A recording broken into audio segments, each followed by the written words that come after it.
Welcome to Solvetic, your channel to always learn technology easily. Below in the description, you will find useful links we used in this video.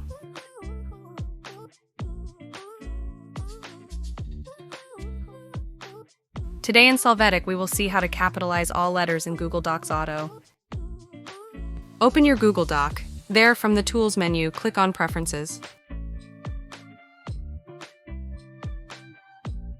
You can see that in the new Google update, the option to make the adjustment is no longer available.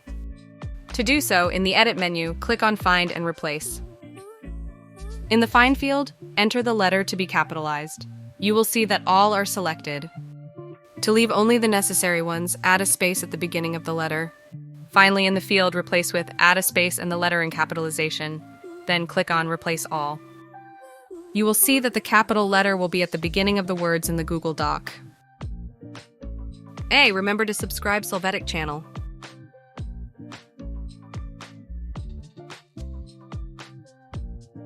We hope it has been helpful for you.